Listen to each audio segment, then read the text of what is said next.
제가 하나님 나라에 대해서 이제 사람들한테 강하게 얘기하기 시작한 게 1980년서부터라고 말할 수 있습니다. 1980년서부터 이제 얘기를 해서 저뿐만 아니라 뭐 거의 모든 신학교 교수님들이 오늘 우리가 얘기하는 그 이번 컨퍼런스에서 얘기하는 그런 얘기를 사람들한테 해서 신학교에서 공부한 사람들은 하나님 나라에 대해서 다 이렇게 생각합니다. 이렇게 가르쳤을 거고 그렇게 배웠습니다. 그런데 실제로 우리가 하나님 나라에 대해서 그렇게 말하고 생각하고 사느냐, 그게 별거 따로 노는 경우들을 너무 많이 보게 되어집니다. 그죠? 그래서 이것을 잘 하기 위해서 일단 우리의 문제점을 지적하려면 자기 자신의 문제를 지적하는 것으로부터 시작하는 게 좋으니까 제가 어떻게 하나님 나라에 대해서 관념을 바꾸게 됐는지에 대한 얘기에서부터 말씀을 드리도록 하겠습니다. 제가 1978년도에 이제 재수한 뒤에 총신대학에 이제 들어갔는데요. 그래서 이제 1학년을 지날 즈음에 저하고 아주 친한 친구가 그분은 이제 재수를 안 하고 이제 총신대학에 들어가서 제 한 해 선배예요. 근데 1학년쯤에 와가지고서는 교회 강도사님이 요즘에 천국에 대해서 천국론을 가르쳐 주시는데 굉장히 새롭다, 그렇게 얘기하시는 거예요. 그래서 제가 말은 그렇게 안 했는데 속으로 천국이야, 우리가 주일학교 때부터 예수 믿으면 천국 가는 거라고 다 이렇게 열심히 믿고, 우리 중학교 때 이제 어떤 분들이 오셔가지고서는 이제 우리 성경 공부 학교에서 이제 가르쳐 주셨는데요. 첫 번째 이제 이 수업 시간에 그 모임이 사실은 뭐였냐면 CCC 모임이었는데요. 하이 CCC라고 하는 단체가 있었잖아요. 그런데 이제 우리가 기독 학생회를 만들어서 하니까 우리 음악 선생님이 하이 CCC 간사였던 분이세요.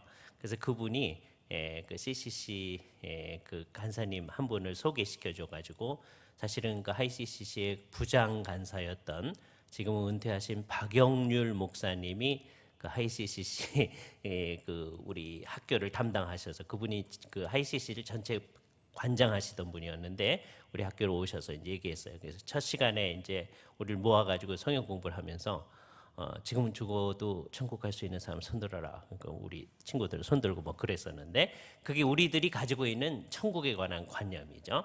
그리고 우리가 불렀던 거의 모든 찬송이 다 그렇게 되어 있습니다. 우리 찬송가가 거의 그렇게 되어 있죠. 몇 장 이제 조금 이따 우리가 생각할 것처럼 제대로 되어 있는 찬송이 몇 곡 있습니다. 우리 찬송가 가운데. 근데 대부분의 찬송은 어떻게 되어 있느냐면, 이제까지 지내온 것 주의 크신 은혜라, 이와 같이 천국에도 이르기를 원하네. 이게 이제 일반적으로 우리가 한국 교회 안에서 가지고 있는 천국에 관한 관념이죠. 천국은 그래서 애들한테 이제 죽어 돈 가지고 못 가요 하나님 나라, 이거 가르쳐 주면 그 노래 가사 속에 언제 간다는 얘기가 전혀 없지만 가르치는 분도 그 얘기를 안 했고, 그다음에 배우는 학생들도 그 얘기를 안 했지만 전부 다 하나님 나라는 죽으면 가는 거다. 이게 이제 일반적으로 한국 교회 안에 있는 생각이었습니다. 저도 이제 주일학교 때부터 그런 생각을 가지고 있었던 거죠. 그러니까 당연히 하나님 나라에 대해서 어떤 새로운 가르침을 가르쳐 준다 그러는데, 뭐가 새로울 거냐? 근데 하여튼 새롭다 그러니까 공부를 하기 시작했어요. 그죠? 그래서 그때 이제 읽은 책이 게할더스 보스, 리덜보스, 조지 레드, 그런 책입니다. 그때 그 책들이 이제 번역되기 전이에요. 지금은 이제 그게 다 번역이 돼 있어서 우리하고 친구들을 통해서 이제 번역이 돼 가지고서는 우리들이 다 그 책들을 이제 번역된 책으로 이제 보기 때문에 이제는 정말 딴 얘기를 하면 안 됩니다. 그럼에도 불구하고 아직까지도 우리가 이제 말을 그렇게 쓰고 있음을 생각하게 됩니다. 그래서 책을 봤더니요, 정말 진지하게 봤더니 제가 생각한 하나님 나라하고 그 책에서 그 사람들이 자유주의 신학자들이 아니고 성경을 잘 설명하신 분들인데, 얘기하는 하나님 나라하고 정말 다른 것을 발견했습니다. 그래서 제가 대학교 1학년 때 후반부서부터 생각이 상당히 많이 바뀌게 됐어요. 그 전까지는 어떻게 생각했느냐면 여기서 이제 예수를 열심히 믿으면 죽으면 하나님 나라 간다. 이게 이제 뭐 대부분의 사람들이 생각하는 생각이죠. 그런데 그 책들을 읽어 보니까 여러분들은 이제 학교에서 신학교에서 제대로 배웠을 거예요. 이렇게 안 배운 사람은 신학교에서 교수님이 잘못 가르쳤던지 아니면 교수님은 잘 가르쳤는데 우리는 교수님의 가르침하고 상관없이 우리끼리 생각했던지 그렇습니다. 둘 중에 하나입니다. 지금부터 얘기하려고 하는 하나님 나라를 여러분 다 배웠을 거예요. 그죠? 그게 뭐냐? 성경을 잘 보면 예수님께서 예를 들어서 지금 우선은 마가복음 얘기로부터 시작을 하겠습니다. 이따가 이것을 마태복음 얘기하고 연결을 시킬 텐데 일부러 마가복음으로부터 시작합니다. 마가복음 1장 14절에 보면 요한이 잡힌 후에 예수께서 갈릴리에 오셔서 하나님의 복음을 전파하여 이르시되 때가 찼고 하나님의 나라가 가까웠으니 회개하고 복음을 믿으라. 하나님 나라가 가까웠다. 이게 예수님의 최초의 선포입니다. 갈릴리 지역에서의. 마가복음에서는 그게 최초라는 것은 잘 안 나타나요. 그러나 정황상은 나타나죠. 갈릴리로 가셔서 선포하셨다. 그런데 마태복음에서는 비로소 전파하여 가라사대. 그랬으니까 이게 예수님의 갈릴리에서의 최초의 선포다라고 하는 것이 분명히 드러나고 예수님은 이 세상에서 하나님 나라를 가르쳤는데 하나님의 나라가 곧 올 거다 이 얘기거든요. 가까웠다. 예? 곧 올 거다. 그게 이제 예수님의 최초의 얘기입니다. 이 얘기가 나왔을 때 당시 유대인들 가운데서 예수님 왜 하나님 나라가 올 거라고 그러시나요? 이렇게 얘기한 사람 아무도 없습니다. 한국 사람들은 진지하게 생각하는 사람 이 질문이 나올 만합니다. 대부분은 질문 안 해요. 우리는 성경에서 나오는 얘기를 그냥 듣고 그냥 마음대로 생각하기 때문에 질문 안 합니다. 그러나 진지하게 생각하는 분들은 우리가 제가 아까 대학교 1학년 전까지 하나님 나라는 어떻게 되어 있냐면 죽은 다음에 가야 되거든요. 내 머릿속에. 근데 하나님 나라가 온다. 그건 완전히 다른 개념이거든요. 예수님은 온다 그랬고 당시 유대인들은 전부 다 하나님 나라가 올 거라고 생각하고 있었고 근데 우리는 이거 한국 사람들의 특성입니다. 번역을 잘못해서 이렇게 된 거예요. 근데 하여튼 하나님 나라에 간다. 우리는 여기서 예수를 잘 믿어가지고 하나님 나라에 가야죠. 목사들은 뭐 하는 거죠? 사람들이 하나님 나라에 갈 수 있도록 잘 전도를 많이 하고 다른 사람 전도하게 해가지고 하는 일이 우리의 일이라고 생각을 하고 있는 거예요.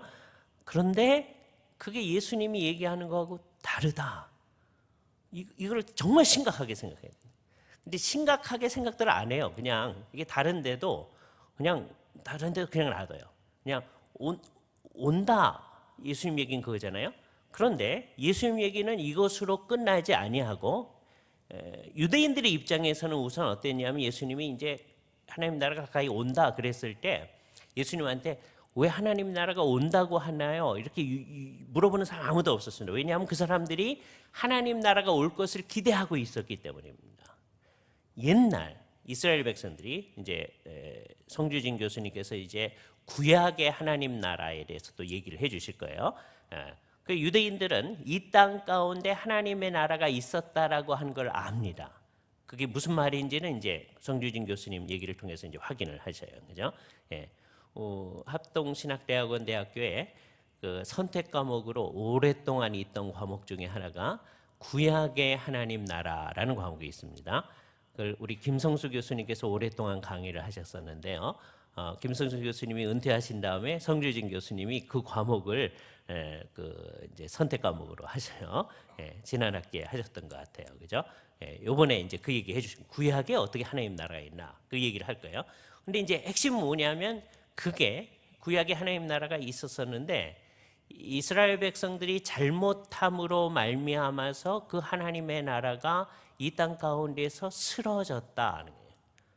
이스라엘 백성들이 바벨론의 포로로 잡혀가 있을 때 저들의 마음속에 있었던 가장 큰 신학적 질문이 그겁니다.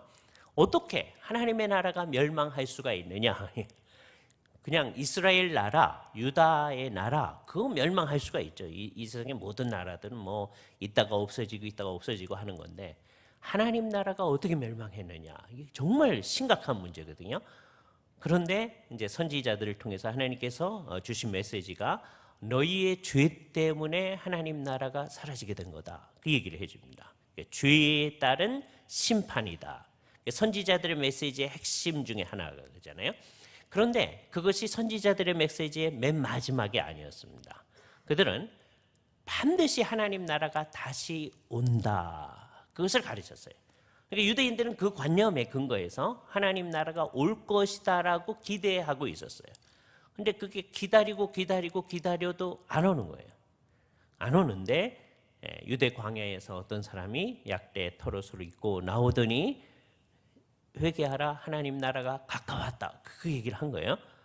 근데 조금 있다가 그 사람이 잡혔다는 소식을 듣고 예수님께서 갈릴리로 가셔가지고선 또 똑같은 메시지를 얘기하는 겁니다. 하나님 나라가 가까웠다. 유대인들의 입장에서는 하나님 나라가 옛날에 온다고 하더니 세례 요한 때 가까이 왔구나. 그런데 이제 예수님에게서 좀 더 가까이 왔구나. 거기까지는 아주 분명해졌어요. 그런데 예수님의 얘기 속에는 이때까지 그 어떤 사람도 하지 못하던 얘기가 스며들어 있었습니다. 그 대표적인 예가 마태복음 12장 28절 같은 말씀이에요. 예를 들어서 드는 거죠. 이 말씀만이 그 얘기다 그러면 안 돼요. 성경에 곳곳에 이 얘기가 많습니다. 대표적으로 이 말씀을 제가 읽겠습니다. 그러나 내가 하나님의 성령을 힘입어 귀신을 쫓아내는 것이면 하나님의 나라가 이미 너희에게 임하였느니라. 이 말 앞에서 하나님 나라가 올 것을 기대하던 유대인들조차도 머뭇거리기 시작했습니다. 이것을 예수님이 이 얘기를 얘기했어요. 하나님 나라가 너에게 임하였느니라 그랬을 때 아멘. 그런 사람 거의 없어요. 나중에 이걸 받아들인 사람이 있습니다. 그렇죠? 그러나 이 얘기를 했을 때 유대인들은 상당히 많은 사람들이 머뭇거렸고 끝까지 이 사실을 받아들이지 못한 사람들이 대다수였는데 왜 그랬느냐 하면 자기들 머리 가운데 하나님 나라가 어떤 거라고 자기들이 생각해 놓은 게 있어서 그렇습니다.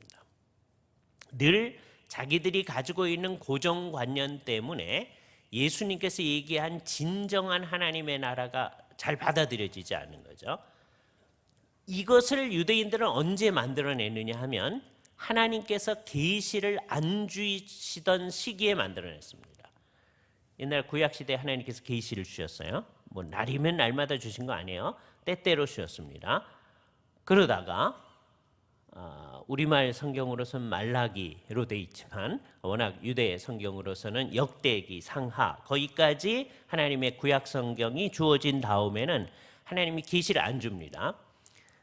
꿈으로도 안 주고 이상으로도 안 주고 아무런 방식으로도 계시를 안 줍니다. 언제까지 안 주냐 하면 예수님이 이 세상에 오시는 일을 준비하는 신약의 일이 준비되는 그때까지, 그때서부터 이제 계시가 다시 주어져요. 그러나 그때까지는 하나님께서 한 400년 동안 계시를 안 주는 이 시기가 있습니다.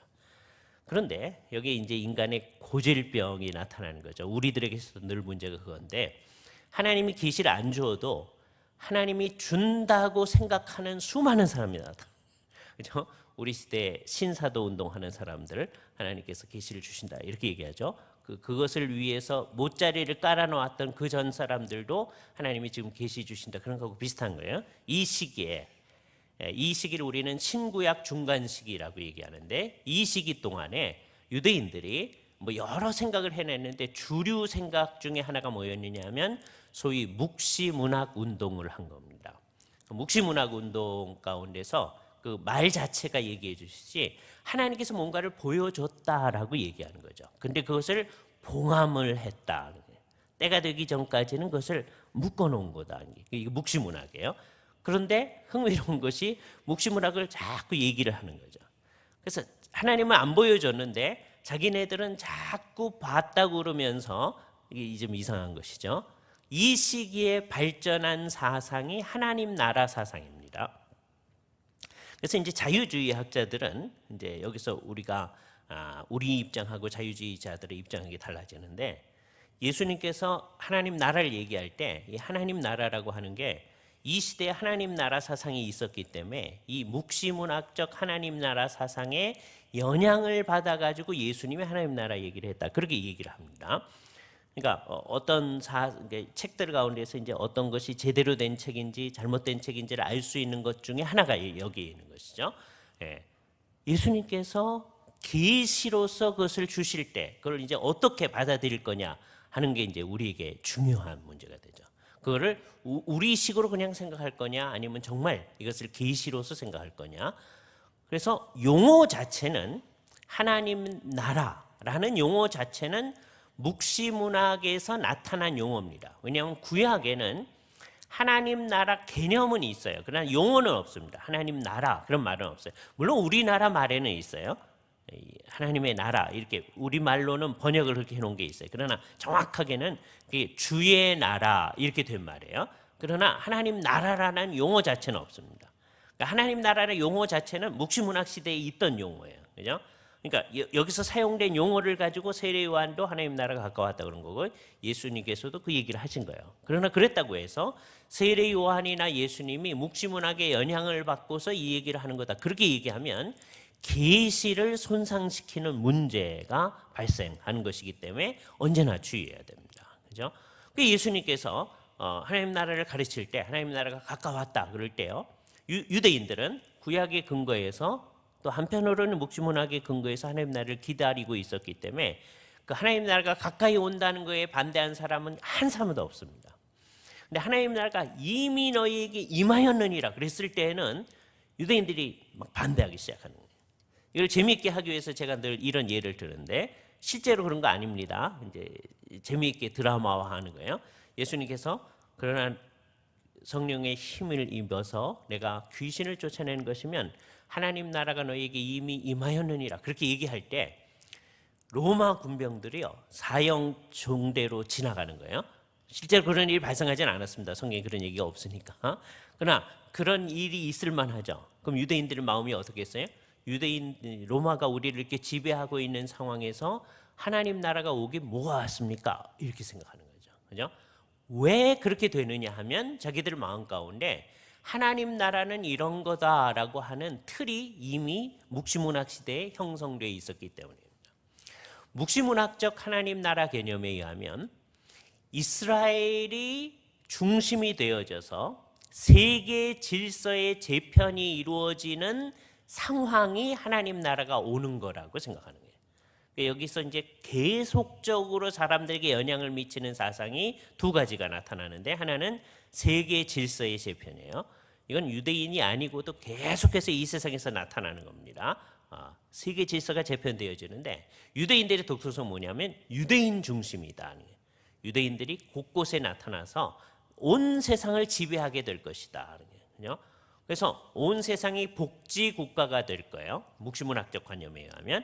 그 일을 이루기 위해서는 일단은 메시아가 나타났을 때 메시아를 도와서 우리가 정치적이고 군사적인 항쟁을 시작해야 한다라고 하는 게 유대인들의 기본적인 관념이었어요. 누구든지. 그래서 그 메시아가 오시는 분은 정치적이고 군사적인 메시아죠. 정치적 메시아예요.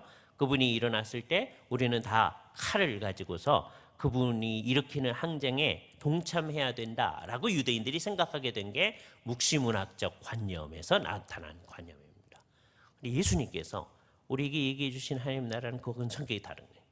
그러니까 그런 일이 아무것도 일어나지 않았는데 하나님 나라가 이미 너에게 임하였느니라. 그러니까 유대인들은 그것을 안 받아들일 뿐만 아니라 끝까지 그렇게 안 받아들이고 자기들의 관념이 더 중요하기 때문에 그와는 다른 얘기를 하는 것 같은 예수를 십자가에 못 박혀 죽이기까지 한 유대인들도 있는 겁니다. 우리들은 예수님을 또 죽일 수는 없잖아요. 그렇기 때문에 죽이진 않는 대신에 똑같이 예수님이 얘기한 대로의 하나님의 나라는 안 받아들이고 유대인들이 자기들 식으로 하나님 나라를 얘기하듯이 우리도 그렇게 생각합니다. 그런지 아닌지를 알기 위해서 한번 예를 들어보겠습니다. 우선 로마서 사도행전 맨 마지막 부분을 잠깐 보겠어요. 사도행전 맨 마지막 부분, 사도 바울이 선포하는 선포의 내용이 여기 나옵니다. 28장 30절 31절, 바울이 온 이태를 자기 셋집에 머물며 자기에게 오는 사람을 다 영접하고 하나님의 나라를 전파하며 주 예수 그리스도에 관한 모든 것을 담대하게 거침없이 가르치더라. 핵심 메시지가 두 가지로 나타나 있죠. 하나가 하나님의 나라예요.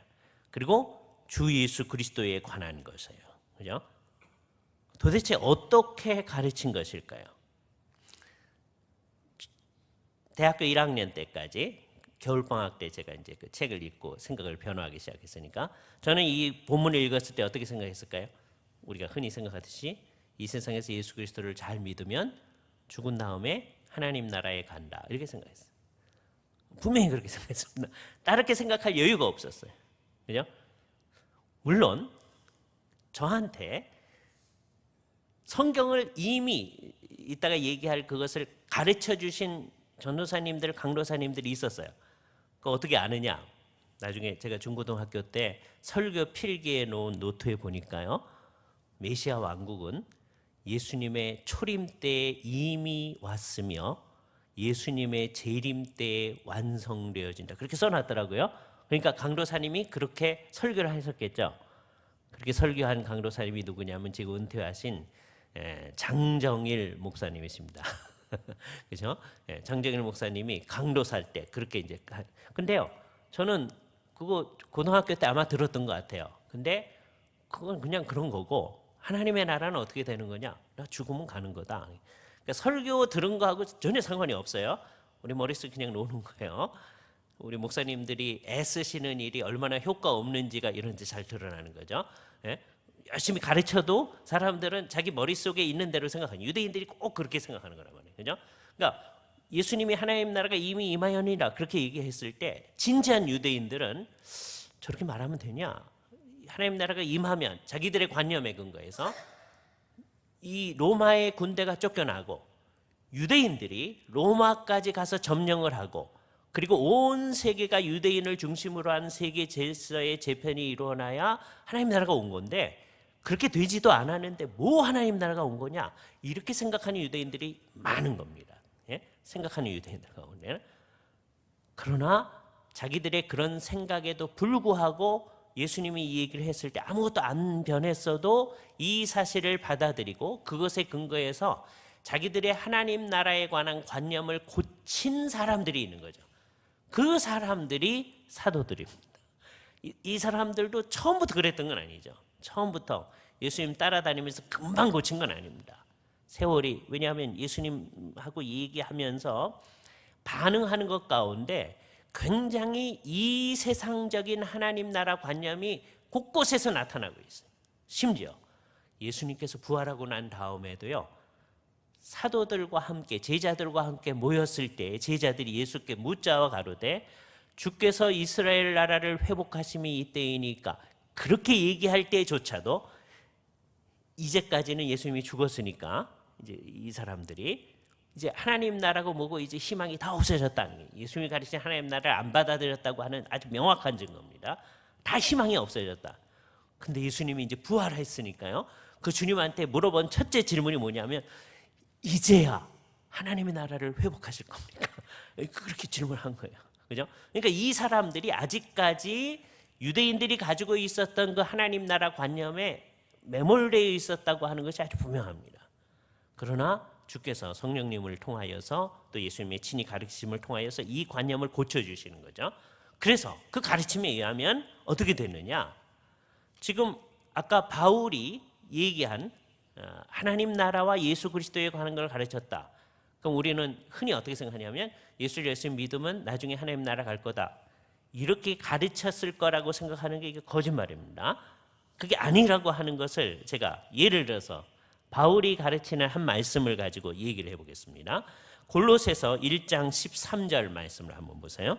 골로새서 1장 13절. 그가 우리를 흑암의 권세에서 건져내사 그의 사랑의 아들의 나라로 옮기셨으니, 옮기실 것이니 이렇게 안 되어 있습니다. 예수 그리스도를 믿는 사람들은, 진짜로 믿는 사람들은 어떻게 됐다고 바울이 가르치느냐 하면 흑암의 권세에서 건져내사 그의 사랑의 아드님의 나라로 옮기셨다라고 바울이 지금 가르치는 거예요. 물론 골로새서를 바울이 썼다고 우리는 믿기 때문에 이 얘기를 강하게 하는 겁니다. 그래서 요즘엔 그걸 안 믿으려고 하는 사람이 점점 많아져가지고 심각한 문제인데, 그러나 뭐 다른 데서도 더 명확하니까 이 예를 가지고 얘기하는 거예요. 바울은 처음부터 얘기하기를 그의 사랑의 아드님의 나라, 아드님의 나라니까 그건 아버지의 나라이기도 한 거죠. 아들의 나라와 아버지의 나라를 뭐 그렇게 굳이 구별하는 것, 이건 너무 현학적인 겁니다. 오스커 쿨만 같은 사람들이 그런 작업을 좀 하려고 하는데요. 사람들이 그게 잘못된 거다. 근본적으로 이건 같은 거다.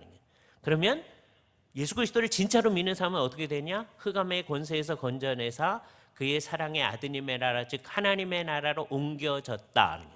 우리가 어떻게 하나님 나라로 옮겨졌느냐 하면 객관적으로 하나님의 나라가 여기 와 있기 때문이죠. 어떻게 와 있게 됐느냐? 유대인들은 이제 어떻게 생각했느냐 하면 이 세상이 이렇게 흘러갑니다. 이 세상이 흘러가다가 여기 와서 이제 이 세상이 끝나는 거라고 한번 생각해 보세요. 끝나는 거예요. 끝나는 거니까 종말입니다. 종말이 되면 다 끝나는 게 아니고 또 하나의 세상이 온다, 그렇게 생각했어요. 그것을 오는 세상이라고 얘기했습니다. 그러니까 여기까지를 이 세상, 그렇게 표현합니다. 유대인들이 이 세상, 여기 끝나게 되면 오는 세상이 온다, 그렇게 얘기되어 있어요. 이것을 유대인들의 두 세대 관념이라고 합니다. Two Age Theory라고 그래요. 유대인들이 아주 중요한 관념이에요. 그러니까 이 세상이 있고 끝나면 끝이 끝나는 게 아니라 또 하나의 세상이 온다, 이렇게 생각하는 거예요. 두 세대 관념이에요. 그래서 이 세상을, 유대인들은 세상 개념이 별로 없기 때문에 이 세대라고 표현합니다. 오는 세상을 오는 세대라고 표현합니다. 그래서 이 세대를 금세, 우리말 성에 그렇게 써요. 금세. 그다음에 오는 세대를 올 내자를 써가지고 내세라고 표현합니다. 근데 한국 사람은 여기서 딱 또 걸립니다. 왜냐하면 한국 사람들은 내세 그러면 언제를 생각하느냐면요, 우리 죽은 다음에를 생각해요. 유대인들이 얘기하는 오는 세상은 그게 아닙니다. 이 세상이 끝나고 오는 세상을 얘기하는 거죠. 그게 뭐냐면 하나님 나라예요. 그죠? 유대인들은 어떻게 생각하냐면 이 세상이 끝나면 하나님 나라가 온다 생각한 거예요. 근데 예수님은, 여기 예수님의 가르침이 이제 독특성인데, 이 세상이 끝나지도 않았는데 그 역사의 한중간에서 선언하시기를 하나님 나라가 이미 임하였다, 이렇게 선언하시는 거예요. 그걸 진짜로 믿는다면 우리가 어떻게 했냐면 하나님 나라가 안 보이는 형태로 왔다 그래야 돼요. 안 보이지만. 이걸 받아들이는 게 하나님 나라의 가르침에서 제일 중요한 일입니다. 하나님의 나라가 안 보이는 형태로 영적인 실제로 이 세상에 임하여 온 것이다. 그럼 어떤 일이 발생하느냐 하면 이 세상이 끝난 다음에 오기로 했던 이 나라가 이미 이 세상에 온 거예요. 여기 역사의 한 권 가운데서. 그래서 이미 시작되어진 하나님의 나라가 계속 되어지는 거죠. 그리고 이 세상은 예수님이 다시 오실 때까지는 계속 있습니다.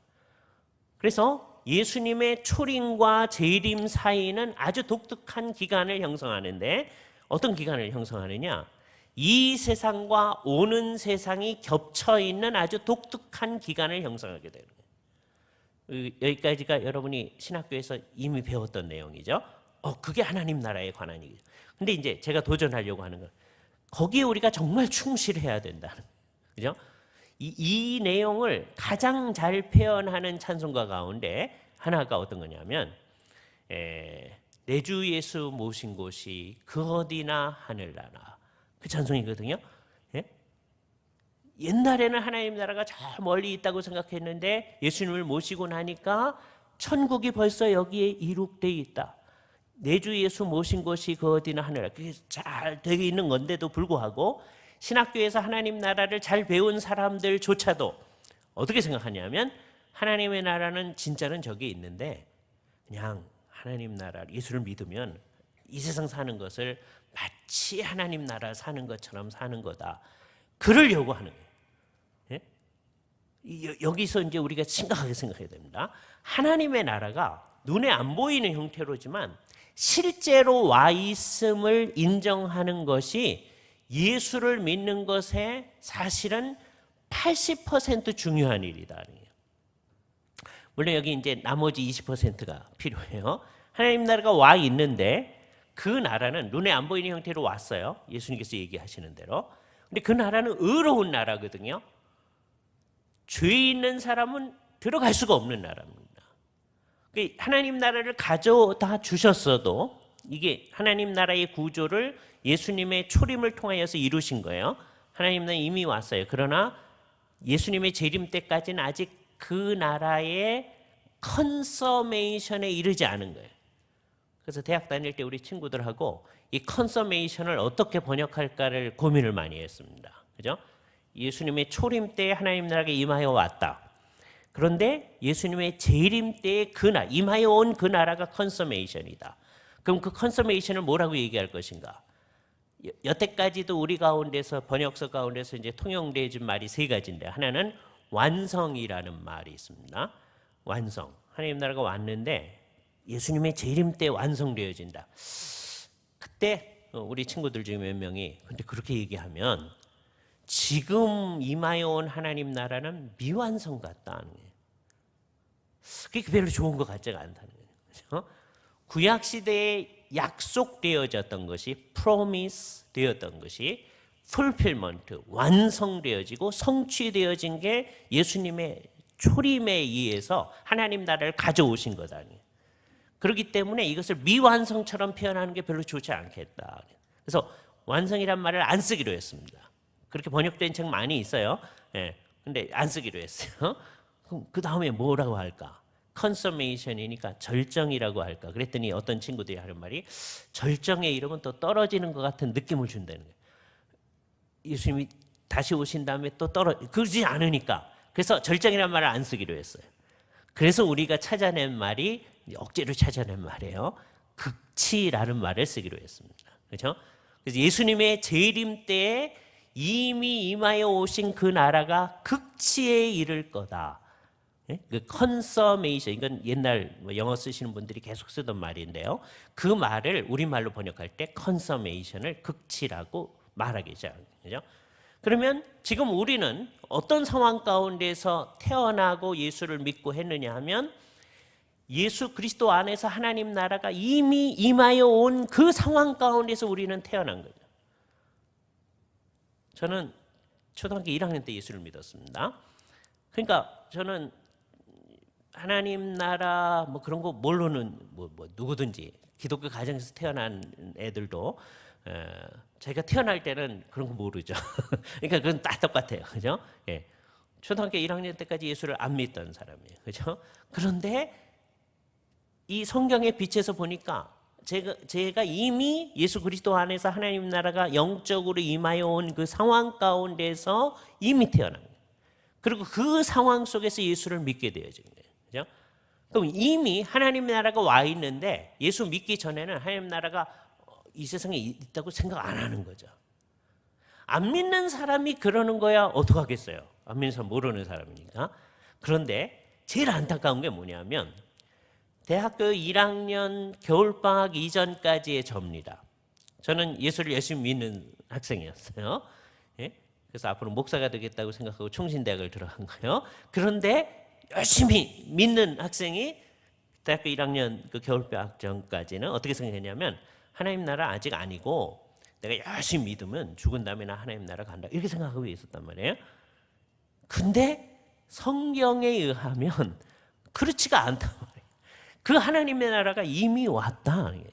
예? 그러면 말을 그렇게 써야 되지 않겠어요? 제가 오늘 하려고 하는 첫 번째 도전이 이겁니다. 이 내용은 여러분들이 신학교에서 다 배운 내용이에요. 예? 공부를 제대로만 했으면 누구든지 다 이렇게 배웁니다. 그런데 그걸 철저히 하자는 거예요. 세 가지 작업을 이제 제가 여러분한테서 일으키려고 하는 건데 첫 번째는 말을 이제부터는 정확하게 써야 된다는 거예요. 적어도 이렇게 열심히 있는 목사님들은 그렇게 써야 된다는 거예요. 우리가 그렇게 쓴다고 그래서 금방 이게 또 한국교회가 전부 다 그렇게 쓰는 건 아닙니다. 그럴지라도 적어도 우리끼리는 이게 명확해야 된다는 거예요. 하나님 나라는 어떻게 되느냐? 예수님의 초림 사역에서 이미 우리에게 임하여 왔다. 그러나 아직 아니다. 라고 하는 게 우리에게 아주 분명해져야 된다는 거예요. 그러니까 제일 불쌍한 사람이 어떤 사람이냐면 대학교 1학년 겨울방학 이전에 저처럼 나 분명히 예수를 열심히 믿는 사람이니까 성경의 가르침에 의하면 나는 어떤 사람입니까? 골로새서의 그 말씀에 의하면 흑암에서 건져내서 그의 사랑의 아드님의 나라로 옮겨진 사람이죠. 그런데 나는 아직 하나님 나라에 안 있는 사람이라고 생각하는 사람.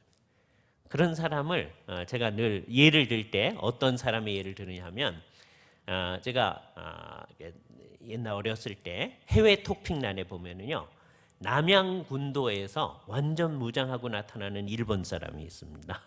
그 사람 왜 그러고 나타나는 거죠? 일본 사람들이 쓰는 용어로 별로 좋은 용어가 아닌데 대동아 전쟁이 아직 안 끝났다고 생각하기 때문입니다. 예? 1945년 8월 15일 천황이 항목을 선언함으로써 그건 끝났는데도 불구하고 그거 아직 안 끝났다고 생각하면서 이제 남양군도에서 이렇게 나타나는 사람이 있어요. 그런 사람에 대한 보도가 나올 때 우리는 그런 사람을 매우 코믹한 인물로 취급하죠. 근데 어떻게 생각하면 상당히 많은 예수 믿는 사람들이 다 그렇게 코믹한 인물들입니다. 왜냐하면 하나님 나라가 마치 아직 안 온 것처럼 이렇게 생각을 하는 거예요. 하나님 나라가 와 있음을 우리는 분명하게 선언해야 된다는 거예요. 이게 언어 생활로 그래야 된다는 거죠. 하나님 나라 와 있다. 그러나 아직 아니다. 그러니까 예수님이 재림하여 올 때 그 나라의 극치에 이를 거다. 그러니까 우리는 어디에 있느냐 하면 이미 임한 하나님 나라 안에 있는 거죠. 그의 사랑의 아드님의 나라로 옮겼다. 그걸 확신해야 돼요. 예? 아직 아닌데요. 이러면 안 된다고요. 우리가 확신할 뿐만 아니라 우리하고 같이 신앙생활하는 성도들이 그것을 확신할 수 있어야 됩니다. 내가 지금 하나님 나라에서 살고 있다. 그거 아닌데 이렇게 생각하면 안 된단 말이에요. 예? 제가 이제 강조하려고 하는 두 번째 요점이 여기 있는 거예요. 근데 그건 좀 이따 생각하기로 하고, 그런데 예수님이 다시 오실 때 그 나라가 극치에 이를 거다. 그때 새롭게 오는 게 아니에요. 이미 임한 그 하나님의 나라, 이 세상 역사 가운데서 진행하여 가던, 영적으로 진행하여 가던 그 나라가 물리적으로도 이 세상에 확연하게 드러나는, 그게 극치에 이른 하나님의 나라입니다. 그리고 그것을 우리 옛날 선배들은 뭐라고 그랬냐면 영광의 왕국이라고 표현했어요. 영광의 왕국, 극치에 이른 하나님의 나라. 그리고 성경의 용어로는 그것을 새 하늘과 새 땅이라고 얘기합니다. 이걸 절대로 한자말로 쓰지 마세요. 왜냐하면 신천지라고 하는 이단이 나타나가지고서는 그 사람들이 그 말을 사용하고 있기 때문에 우리가 이 말을 한자말로 쓰면 사람들이 오해를 하게 됩니다. 그죠? 제가 어렸을 때는 삼각산 계시록 부흥회 가게 되면 신천 신지 얘기를 많이 들었어요. 장차 신천 신지가 올 거다. 새 하늘과 새 땅이 올 거다. 그렇죠? 그것의 이제 연장형이에요. 그게 이제 신천지 과천에 자기들의 울타리를 만들어 놓고 우리들을 바벨론 교회라고 그러죠. 그 사람들은 바벨론에서 나와서 여기로 와야 구원을 받는다. 그 사람들 그러고 있어요. 제가 단언합니다. 거기 있는 한 구원받지 못합니다. 그 사람들이 거기서 나와서 진짜 교회에 속하여야지만 이 세상에서 이미 하나님 나라 안에 있는 게 되고, 이게 중요한 거예요. 그런 다음에 극치에 이르는 하나님의 나라, 즉 영광의 나라, 새 하늘과 새 땅에 참여하게 될 거예요. 이게 기본적인 구조죠. 그죠? 자, 그런데 요거와 관련해서 두 번째 말하려고 하는 점, 첫 번째는 용어예요. 그러니까 무슨 용어였냐면 하나님의 나라가 이미 임하여 왔다. 그게 우리가 충실하자는 거예요. 눈에 안 보여요. 눈에 보이는 형태처럼 만들려고 하면 안 됩니다. 눈에 보이는 형태처럼 만들려고 한 게 옛날에 천주교예요. 지금도 마찬가지고, 그 사람들은 지속해서 하나님의 나라가 왔음을 눈에 보이는 형태로 만들어가려는 거예요. 그거 안 된다니. 예수님이 다시 오실 때까지는 눈에 안 보이는 거다. 그래서 이 세상에서 하나님 나라에 속해 있는 개인과 공동체는 항상 전투하며 싸우며 있을 수밖에 없다는 거예요. 이게 하나님 나라의 공동체이기 때문에. 그래서 이 땅에 있는 교회가 전투하는 교회일 수밖에 없는 이유가 그거에 있습니다. 하나님 나라에 속해 있는 교회는 언제든지 이 세상에서 전투할 수밖에 없다. 목표는 뭐냐? 하나님의 나라를 드러내는 거예요. 교회는 뭐냐? 교회는 제 책의 부제로 그렇게 되어 있죠. 하나님 나라 증시를 위한 종말론적인 공동체, 그렇게 얘기했잖아요. 하나님 나라를 이 세상에 드러내기 위해서.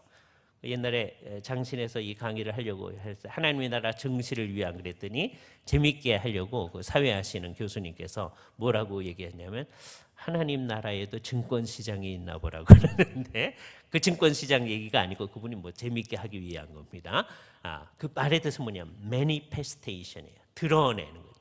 이 땅에 교회가 있다는 것은 뭘 나타내는 거냐? 하나님의 나라가 여기 현존하고 있다는 것을 나타내기 위한 거다.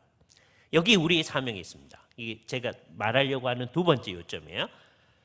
하나님의 나라는 이 세상 가운데서 나타나야 된다는 거예요. 근데 어떻게 나타나느냐? 예수님께서 가져다 주신 거예요. 그 가져다 주신 것에 의해서 우리가 그 나라에 들어온 사람들이기 때문에 우리들의 의식과 삶을 통하여서, 우리들의 관계성을 통하여서, 우리들의 교회를 통하여서 하나님 나라가 이 세상에 나타나야 되는, 사람들이 우리들의 모습을 바라보고서는 하나님 나라가 저기 있구나 할 수 있어야 된다는 거예요. 그게 우리의 사명입니다. 그죠? 정말 그렇게 사느냐의 문제죠. 그죠? 이게 제일 어려운 문제입니다. 혹시 용어를 좀 잘못 써도요, 실질적으로 하나님 나라를 드러내고 살면 그건 정말 하나님 나라 백성 역할을 하는 거예요. 우리의 선배들은 사실은 어떤 의미에서는 용어는 잘못 썼지만 하나님의 나라를 드러내던 분들이었습니다. 그런데 지금 우리는 뭐 얘기를 하느냐면 하나님 나라가 이미 왔다고 용어도 정확히 쓰자고 얘기하는 거예요. 정확히 쓰려면 어떻게 되느냐? 하나님의 나라 백성 역할을 더 잘해야 됩니다. 그러니까 이거 잘 안 하려면 차라리 옛날 우리 선배들처럼 죽은 다음에 천국 갑니다 이러는 게 나을 수가 있어요. 그 말을 잘 알아들으셔야 됩니다. 그렇게 해야 된다는 말이 아니에요. 예? 실제로 하나님의 나라가 와 있음을 인정하며 얘기해야 돼요. 근데 그게 진짜로 인정한다고 하는 건 뭐냐면 하나님 나라의 존재 방식을 이 세상에 드러내는 거예요. 그죠? 이게 뭘까? 제가 두 가지 예만 들겠습니다. 첫 번째는 로마서에 있는 말씀을 가지고 제가 예를 들 텐데, 로마서 14장에 보면 하나님의 나라를 요약하면서 17절에 이렇게 얘기합니다. 하나님의 나라는 먹는 것과 마시는 것이 아니요 오직 성령 안에 있는 의와 평강과 희락이니라. 우리의 삶 가운데서 의를 지향해 나가고 평강을 지향해 나아가는 그 삶이 나타날 때 거기에 하나님의 나라를 드러내는 거다라고 하는 거죠. 하나님의 나라는 내가 하나님 나라가 여기 있다라고 하는 것을 어디서 드러내느냐? 내 삶이 의를 지향해 나가는 거죠. 이 세상이 말하는 의가 아니라, 이 세상 사람들이 말하는 정의가 아니라 하나님이 옳다고 말하는 바를 향해서 나아가는 거예요. 이걸 끊임없이 추구하다 보면 우리는 뭐를 발견하느냐 하면 아주 놀라운 아이러니인데요.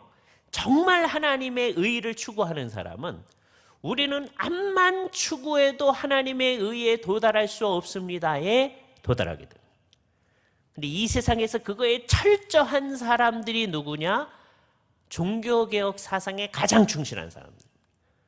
왜냐하면 종교개혁 이전에는 의도 다 얘기해요. 다 얘기하는데 예수 그리스도께서 십자가에 못 박혀 돌아가신 그 죽음을 믿을 뿐만 아니라 주님께서 우리에게 주신 은혜의 근거에서 내가 애를 써 나아가면 그게 무슨 의를 이루는 것처럼 생각한단 말이에요. 근데 루터에서 시작되어져서 뭘 발견했냐면 그렇게 진짜로 애를 쓰면 내가 애쓰는 그게 하나님 보시기에 전혀 의롭지 않다고 하는 걸 발견합니다. 이게 아이러니입니다. 스타우피츠가요, 루터의 선생님이기도 하고 루터의 고해 신부이기도 한 분이에요. 루터의 고해도 받고 다른 수도사들의 고해도 받고 그러지 않겠어요? 그럼 제가 스타우피츠의 입장에서 이렇게 보면은 루터가 다른 신부님들이나 다른 수도사보다 훨씬 제대로 하거든요. 근데 루터는 와가지고서는 나 같은 죄인이 어떻게 하나님 앞에 설지를 모르겠습니다. 그러고 있는 거예요. 다른 사람은 그보다 훨씬 못하는데 뭐 잘못했습니다. 왜냐하면 고해는 저희가 잘못한 걸 얘기하는 거니까. 근데 결국 태도는 그나 이만하면 됐지요. 계속 노력하면 되겠지요. 이러는 거예요. 루터는 더 열심히 하는 사람이 도무지 이거 가지고 안 되겠는데 이게 진짜인 거죠. 그죠? 왜냐하면 하나님의 의를 진짜로 추구하다 보면 그 의에 우리가 도무지 도달할 수 없다는 것을 발견하게 되는 겁니다.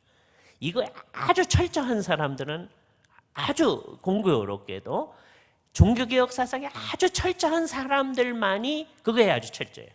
나머지 사람들은 인간이 해놓는 의가 어느 정도 될 거라고 자꾸 생각하는 거예요. 이게 부패한 인간성을 그냥 내놓으면 자꾸 그런 방향으로 가게 되는 거예요. 그래서 어느 정도의 공로의식을 가지게끔 되는 겁니다. 이거의 한국판은 어떤 거냐 하면요, 이런 거예요. 한국판은 이게 완전히 똑같은 건 아닌데 구원은 예수님을 믿음으로 받고 그 다음에 상급은 내가 했음으로 받는다. 그게 지금 자기가 뭔가를 만들어낼 수 있다고 생각하는 거예요. 이게 잘못된 사상입니다. 애를 써도요, 이걸 아주 분명하게 여러분이 지금 애쓰시는 것 가지고 그대로 최후의 심판대 앞에 섰다고 한번 생각을 해봅시다. 그러면 주께서 목사님들이 애를 쓰시니까 착하고 충성된 종아 할 만하죠? 될까요? 지금 가지고 안 될 것 같죠? 그래서 지금보다 한 100배는 더 한다고 해봅시다. 100배 더 했으면 착하고 충성된 종아 할 만할까요? 종교개혁 사상에 아주 충실한 분들은 그게 안 된다. 그러니까 천주교회는 그거 가지고 된다라고 하는 거예요. 애를 쓰면. 왜냐하면 하나님이 은혜 주셨기 때문에 은혜에 근거해서 애를 쓰면 된다고 생각하는 거예요. 그게 어느 정도 된 사람은 죽자마자 하늘로 샥 간다고 생각하는 거예요. 그러나 대부분의 사람들은 이게 모자라니까 연옥으로 간다 이렇게 생각하는 거예요. 그런데 종교개혁자들에 의하면 성경에 없는 건 없어버렸으니까 연옥이 없어지니까요. 우리는 만일에 하나님께서 어떤 조치를 취해놓지 않으면 전부 다 하늘에 속하지 못하는 사람들이 돼버리는 겁니다. 그죠? 왜냐하면 두 가지 문제가 있는 거예요. 하나님이 요구하시는 게 천주교에서 요구하는 것처럼 이렇게 중간 정도의 것이 아니라 저 하늘에 있는 거니까 그 기준에 도달할 수 있는 사람이 아무도 없을 뿐만 아니라 더 굉장한 걸 주님께서 요구하시기 때문에 그게 안 된다는 거예요. 그죠? 여기서 이제 발견한 게 최후의 심판대 앞에서도 우리를 주께서 받아주시는 유일한 근거는 우리 주 예수 그리스도의 십자가의 공로뿐이다라고 하는 것이죠. 그죠? 십자가의 공로에 의해서만 우리는 최후의 심판대에서도 주님에 의해서 받아들여질 수 있는 거예요. 그러니까 우리는 기본적으로 뭘 받을 만하지 않은 상황입니다. 성경에 의하면 이제 상급 얘기를 잠깐 했었으니까 주께서 뭘 또 준다고 그래요. 예. 그러니까 어떤 사람은 받을 겁니다. 받는데 어떻게 받을 거냐면 성경에 의하면 전부 다 깜짝깜짝 놀라면서 받습니다. 나는 굉장한 걸 받으리라고 예상하면서 받는 사람 아무도 없습니다. 성경에 의하면. 그렇죠? 성경이 말하는 게 그래요. 근데 우리는 그것을 뒤집어 가지고서는 이제 일종의 공로 의식을 만들어 놓은 거예요. 그래서 하나님이 말하는 의라고 하는 것을 그 높다고 생각을 안 하는 거예요. 그러니까 주님이 얘기하는 그 공의를 그렇게 추구하지를 않는 거예요. 왜? 우리들은 뭔가를 다 받을 수 있으라고 다 생각하고 있기 때문입니다. 그러니까 공로 의식이라고 하는 건 전혀 있을 수가 없는 거예요. 의를 추구하다 보면 그렇습니다. 그리고 그렇게 추구하는 사람은 반드시 평화, 평강을 추구하게 되어지는데 이 평강을 추구하려면은요, 여기서도 이제 깊이 들어가면 이제 두 가지가 나는데 어떻게 해야 평강이 일어나느냐 하면 다른 사람들을 위해서 여러분이 희생을 해줘야 평강이 일어납니다. 이 세상에서. 여러분이 여러분의 이권을 다 챙기고서 평강을 이루겠다. 도무지 안 되는 거예요. 다른 사람을 위해서 다 해줘야 돼요. 근데 그게 한 편이고요. 그러니까 이 세상에서 하나님 나라 백성은 어떻게 살 거냐면 다 다른 사람을 위해서 내어주는 삶의 형태로 사는 겁니다. 그게 하나님 나라가 여기 있다라고 하는 것을 증언하는 삶의 형태인 거예요. 남을 위해서 나 자신을 내어주는 삶의 형태로 살아가는 거죠. 그러니까 인간적으로 생각하면 나만 손해란 말이에요. 남한테 다 내어주니까, 그죠? 돈 열심히 벌어가지고 다 남주고 자기는 없는 거니까 희생하는 삶으로 가니까요, 그죠? 그런데 그 사람들의 마음 속에 뭐가 있다고 말하느냐 하면 희락이 있다고 얘기해요. 기쁨이 있다는 거예요. 나는 남한테 다 희생해서 나는 죽겠습니다. 죽겠는데 그냥 하나님이 명령하니까 난 합니다. 이게 아니고 다 내어주는데 그게 나의 마음속에 기쁨이 되어지는 형태로 있는 것. 근데 이 세 가지가 모두 다 성령 안에서 주어지는 거라는 거예요. 그래서 성령님이야말로 하나님의 나라의 현재성을 이 세상에 드러내는 굉장히 중요한 힘이 되어집니다. 그러니까 성령님이 없으시면 우리는 이 세상에서 하나님 나라의 삶을 실현할 수가 없습니다. 이걸 다른 형태로 말씀드려 보겠어요. 예수님의 생애 가운데 나타났던 한 예를 가지고 말씀을 드려보죠. 마태복음 20장에 보면 예수님께서 이 세상의 거의 마지막, 이제 조금 있으면 돌아가실 만한 상황인데 20장 20절에 어떤 여인이 와서 예수님께 뭘 구합니다. 마태복음 20장 20절에요. 그때 세베대의 아들의 어머니가 그 아들들을 데리고 예수께 와서 절하며, 세베대의 아들이 누구죠? 야고보와 요한이잖아요. 그죠? 베드로, 야고보, 요한 언제나 예수님의 제자 가운데 이너 서클에 있던 사람입니다. 근데 그 어머니, 베드로는 이제 딴 집 아이고 야고보와 요한의 어머니, 세베대 아들들의 어머니가 그 아들들을 데리고 와서 예수께 절하면서 무엇을 구합니다. 조금 있으면 예수님 이제 돌아가실 만한 그 상황인 거예요. 예수께서 이르실 때 무엇을 원하느냐? 그러니까 기도의 내용이 어떤 거냐면 지금부터 내가 구하는 것은 예수님 무조건 들어주셔야 됩니다. 뭐 이런 거예요. 그렇죠? 뭘 원하느냐? 그랬더니 나의 이 두 아들을 주의 나라에서 하나는 주의 우편에 하나는 주의 좌편에 앉게 명하소서. 이게 한편으로는요 굉장한 신앙의 고백이고요. 왜 신앙의 고백입니까? 그 당시에 예수님이 하나님 나라의 왕이라고 생각하는 사람은 거의 없는 상황입니다. 조금 있다가 예수님 죽으시에요. 근데 그 상황에서 예수님이 하나님 나라의 왕이십니다. 당신님이 왕권을 가지고 임하실 겁니다. 그걸 고백한다고 하는 점에서는 이건 굉장한 신앙의 고백입니다. 그런데 문제는 뭐냐면 아직까지 유대적이거나 이 세상적인 나라관념에 사로잡혀져 있는 거예요. 예수님이 가르치는 하나님 나라 사상으로 완전히 정화된 사상을 가지고 있지 않아요. 그래서 그 나라에도 높은 사람이 있고 낮은 사람이 있고, 물론 제일 높은 사람은 예수님이지만 그 다음에는 나의 두 아들이 있기를 원한다. 이게 있는 거예요. 그죠? 그래서 그렇게 앉게 하여 주시옵소서. 예수님께서 말씀하십니다. 너희의 구하는 것을 너희가 알지 못하는도다. 정말 알지 못한다고 하는 것을 명확하게 하기 위하여 내가 마시려는 잔을 너희가 마실 수 있느냐? 이렇게 물어보셨어요. 그 잔이 어떤 잔입니까? 예수님께서 감당하기에 어려우셔서 이 잔이 내게서 지나가기를 원하옵나이다 하는 그 잔이잖아요. 근데 이 사람들은 뭐라고 얘기합니까? 그들이 말하되 할 수 있나이다. 잘 모르면 용감하잖아요. 그래서 열심히 할 수 있다고. 그러니까 아무 때나 할 수 있다 하시니 뭐 이러면 안 됩니다. 그죠? 예수님께서 말씀하시기를 내 잔을 너희가 분명히 마실 거다. 그러나 내 좌우편에 앉는 것은 내가 주는 것이 아니라 내 아버지께서 누구를 위하여 예배하셨든지 그들이 얻을 것이다. 그 얘기를 듣는 순간 나머지 10 제자가 그 두 형제에 대해서 분이 여겼다고 합니다. 그러면 이 세베대 아들들의 어머니만 하나님 나라에 관한 생각이 잘못된 게 아니고 나머지 10 제자들도 생각이 잘못되어 있다고 하는 것이 여기서 잘 드러나는 거죠. 하나님의 나라가 높낮이가 있어서 어떤 사람이 높고 낮고 이렇게 다 생각하는 겁니다. 인간들이 이 생각을 벗어나기가 굉장히 어려운 것 같아요. 그래서 나중에는 교회도 그렇게 만들어 버렸어요. 이게 이제 천주교의 위계 질서입니다. 그대로 있는 거죠. 그죠? 우리들이라고 뭐 예외는 아닙니다. 우리는 형태는 바꿨지만 그대로 가져온 거예요. 그죠? 유치원적인 사고방식이라고 제가 표현하는 거예요. 그죠? 제가 유치부 전도사를 한 적이 있는데 옛날에 그때 이제 신방을 할 때요. 어떤 얘기를 하냐면 애들이 자기 부모님한테 가가지고서는 엄마, 아빠, 전도사님이 높아, 집사님이 높아 그래요.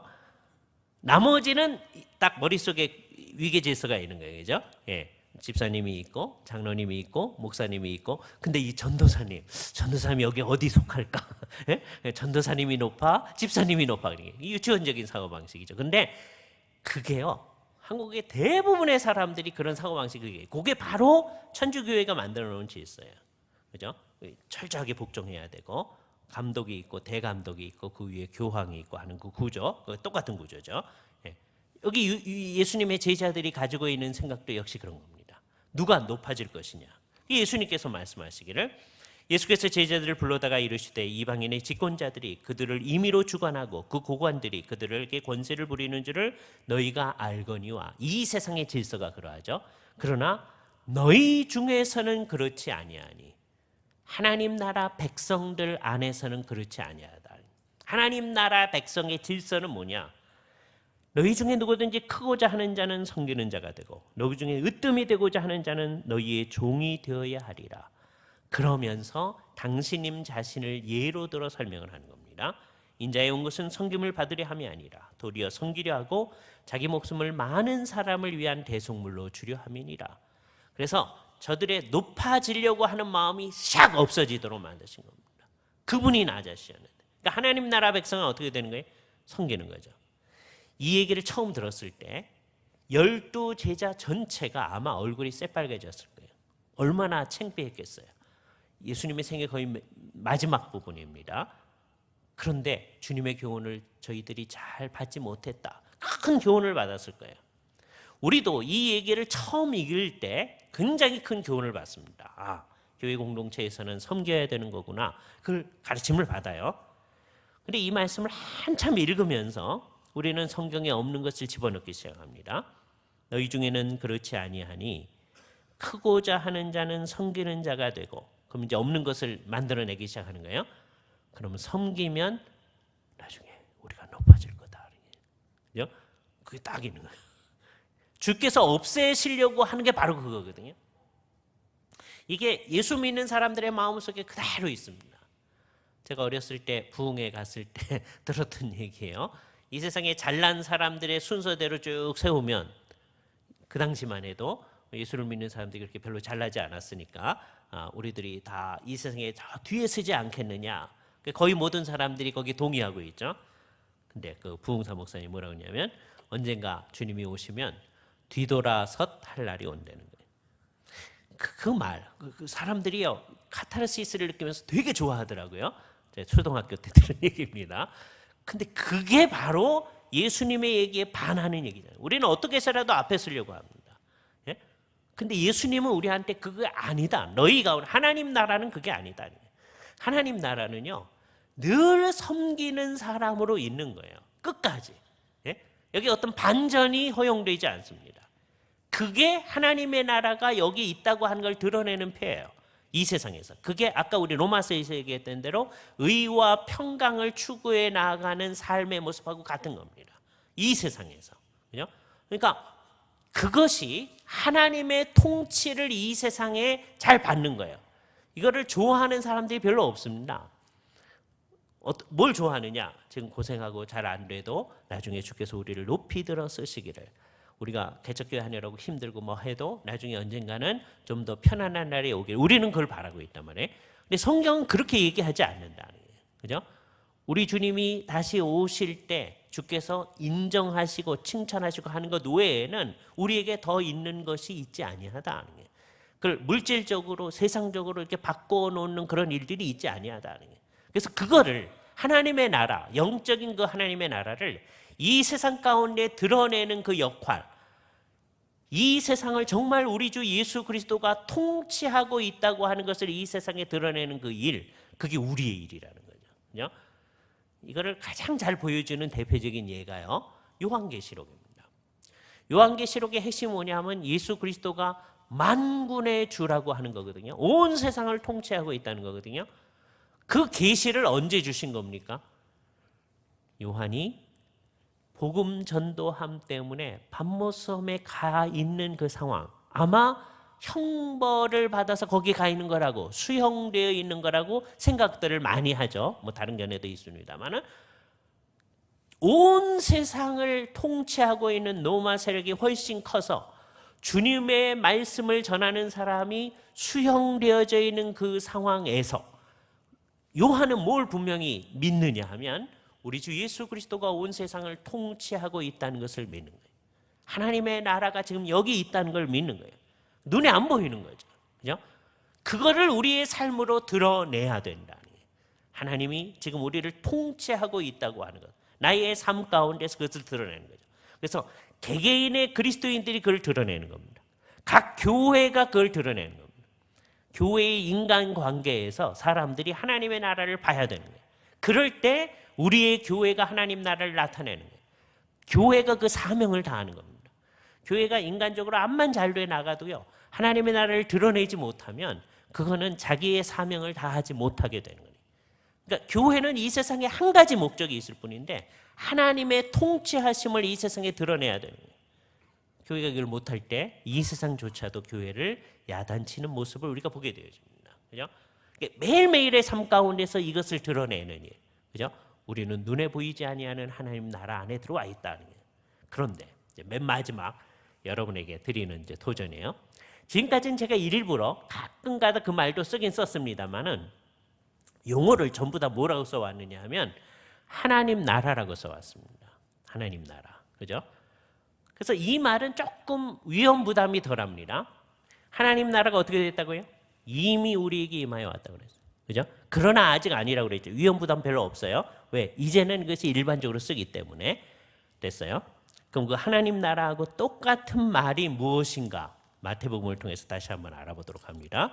마태복음 제4장을 봅니다. 4장에 보면 우리가 맨 처음에 마가복음에 얘기했던 구절하고 같은 말씀, 마태복음 4장 17절. 이때부터 예수께서 비로소 전파하여 이르시되 회개하라. 뭐가 가까웠느니라? 천국이 가까웠느니라. 여기 천국이란 말이 나옵니다. 한국 사람들은 특히 천국이란 말을 죽어서 가는 데만을 지칭하는 데 사용합니다. 우리 찬송가가 거의 그렇게 되어 있어요.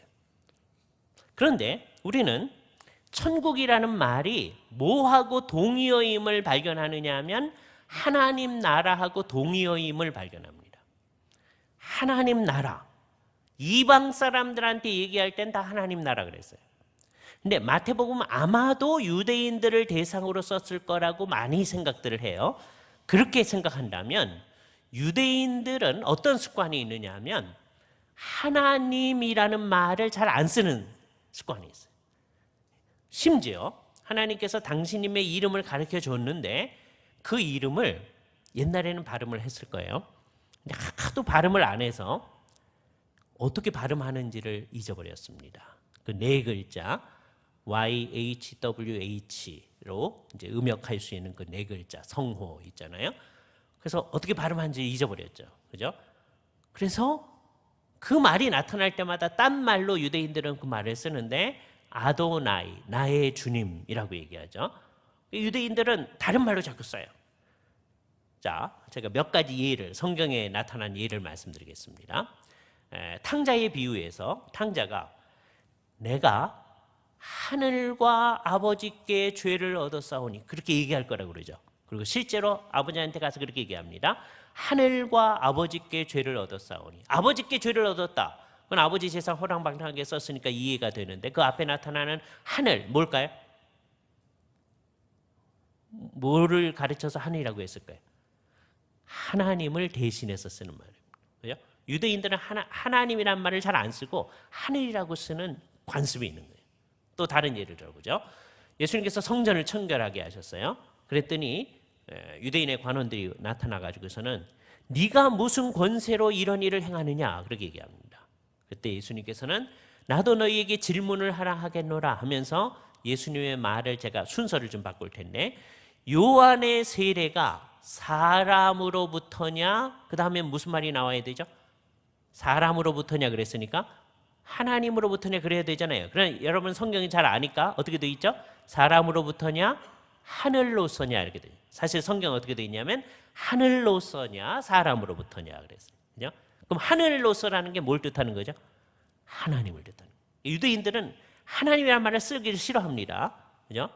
아주 대표적인 예를 하나 가봐요. 다니엘서 제4장을 한번 가봅니다. 이건 재미있어요.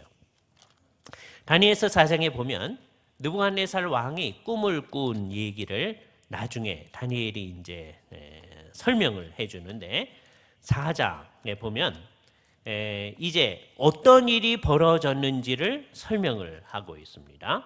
4장 27절 말씀입니다. 그런즉 왕이여 그렇게 하는 부분이 나오죠. 예. 근데 그 위에 26절에 그들이 나무 뿌리에 구루터기를 남겨두라 하였은즉 하나님이 다스리는 줄을 왕이 깨달은 후에야 왕의 나라가 견고하리이다 그랬죠. 거기에 하나님이 다스리는 줄을 왕이 깨달아야 된다 그렇게 되어 있어요. 여러분 성경을 잘 보시면 그 하나님이라는 말에 숫자가 써 있는 성경책 가지고 있는 분이 있을 겁니다. 좋은 성경책 가지고 계십니다. 주석 성경 가지신 분들 중에 상당수는 그 말이 없을 거예요.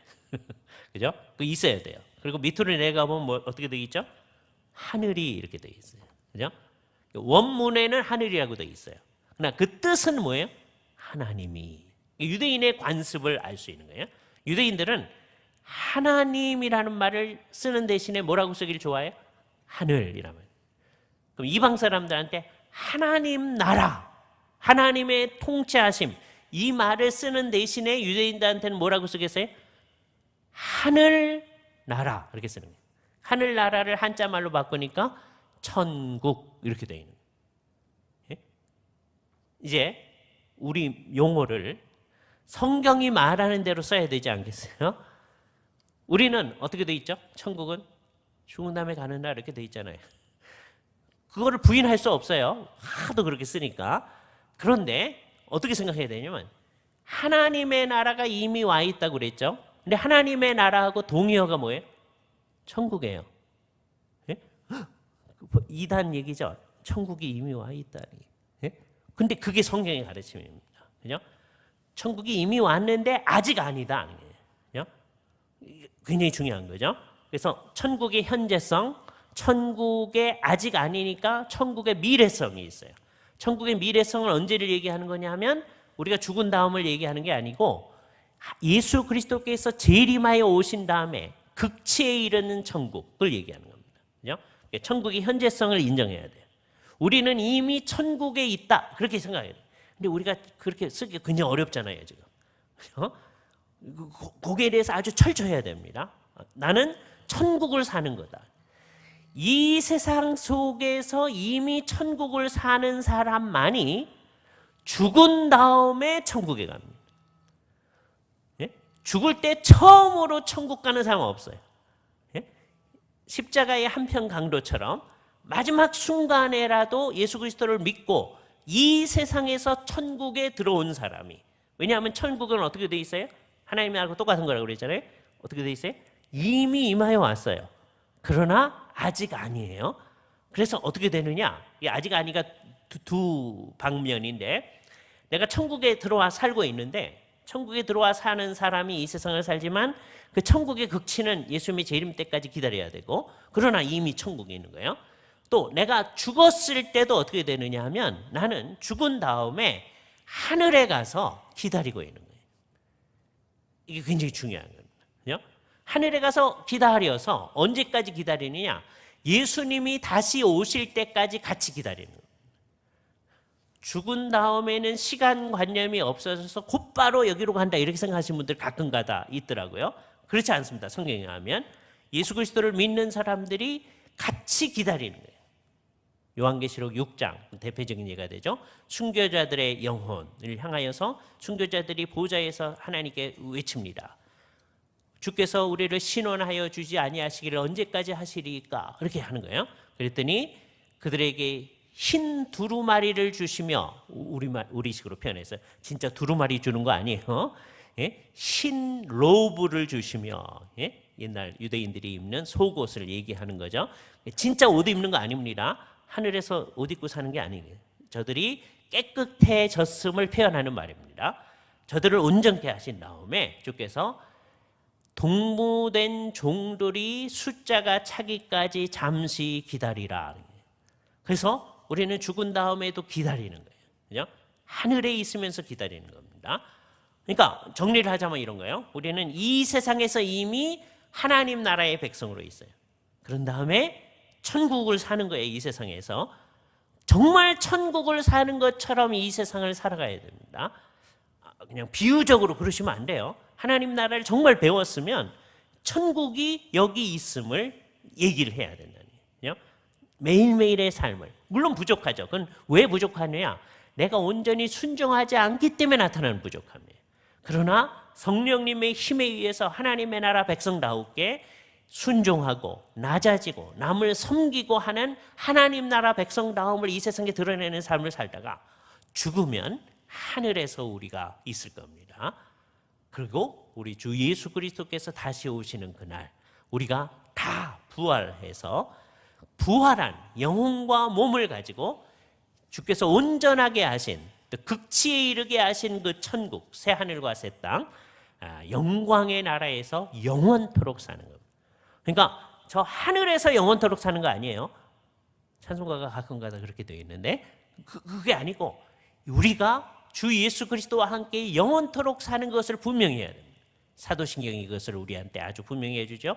몸이 다시 사는 것과 그 다음에 영원히 사는 것을 믿사옵나이다. 영원히 사는 것이 극치에 이른 천국인 거예요. 그죠? 그 천국은 이미 왔어요. 아직 극치는 아니지만 이 세상 안에 있는 거예요. 그죠?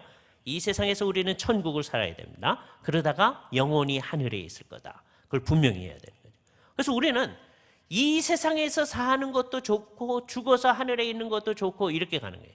예수를 믿는 사람은 어느 거든지 다 좋게 되어집니다. 그죠?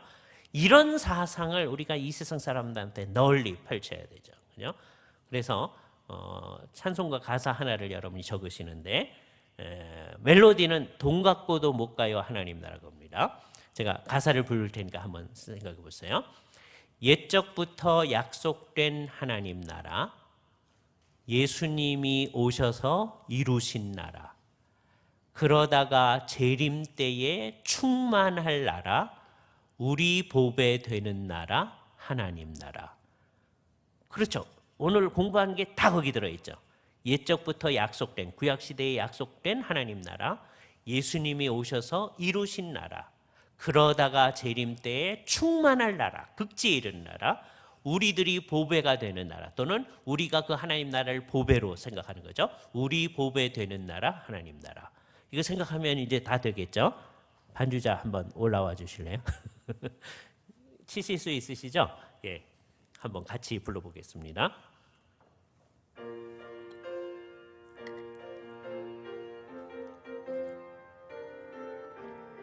옛적부터 약속된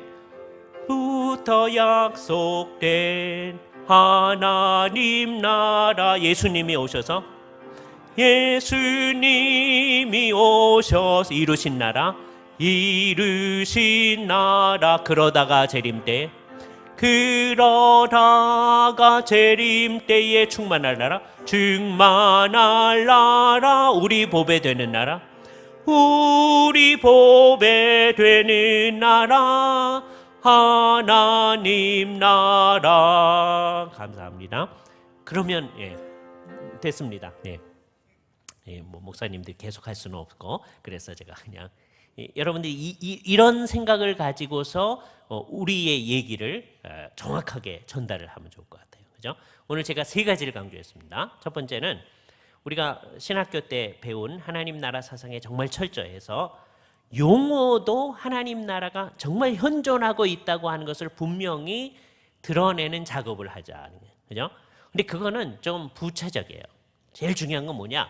우리와 성도들이 실제로 하나님의 나라를 살아가야 됩니다. 매일매일의 삶 가운데서 하나님의 통치를 받아 살아가야 돼요. 그렇지 않아서 지금의 이 모든 문제가 나타나는 거예요. 하나님의 통치를 받아 살면 우리는 끊임없이 낮아지고 남들한테 높아지려고 할 필요가 없고, 남들보다 내가 높다고 하는 것을 과시할 필요가 없고, 그 모든 것을 지향할 필요가 없는 겁니다. 하나님의 나라를 이 세상에 드러내는 것은 늘 낮아져서 섬기는 그 모습을 드러내는 거죠. 이거 그냥 윤리적인 얘기가 아니에요. 이것을 이루시는 그의 힘이 성령님이시기 때문입니다. 그죠? 그리고 우리의 교회가 하나님의 나라를 잘 드러내야 된다. 그리고 맨 마지막에 천국이라는 용어도 하나님 나라라는 용어하고 같은 의미로 사용해야 된다. 한국 교회에서는 이제 어떻게 해야 할 수밖에 없느냐 하면 이미 천국에 있는 사람만이 죽은 다음에 천국에 간다. 그걸 분명히 해야 됩니다. 그죠? 그리고 이미 천국에 있고 죽은 다음에 천국에 간 그 사람만이 극치에 이른 그 천국, 이게 천국의 미래성이에요. 거기에 참여한다 라고 하는 것을 분명히 드러내고 우리가 그 신앙을 같이 나눌 수 있어야 될 겁니다. 여기까지 제가 일부러 시간적 여유를 좀 두었는데 질문을 좀 해주시죠. 예.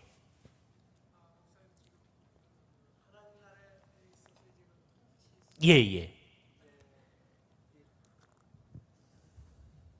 통치성과 이제 이 현재성과 이제 미래성 쭉 이제 말씀을 하셨는데 예. 그 통치성에 대해서는 이제 좀 이해가 됩니다만 예. 하늘나라 그 천국의 장소성, 그러니까 이제 이 천국이 장소적으로 어떻게 돼 있느냐? 우리가 지금 그 알고 있는 우리 예. 이 우주 안에 하늘나라 계속 하다 보면 어딘가 예. 있느냐, 예. 아니면 지금 알고 있는 우주가 아닌 예. 또 다른 어떻게 어떤 될 다른 건지. 차원에 있는 예. 그런 것인가 하는 장소성에 대해서 좀 말씀해 예. 주시면 감사하겠습니다. 감사합니다. 좋은 질문해 주셔서 감사합니다. 두 가지를 얘기해야 되는데요. 일단은 하늘의 장소성, 그걸 분명히 얘기해야 됩니다. 그죠?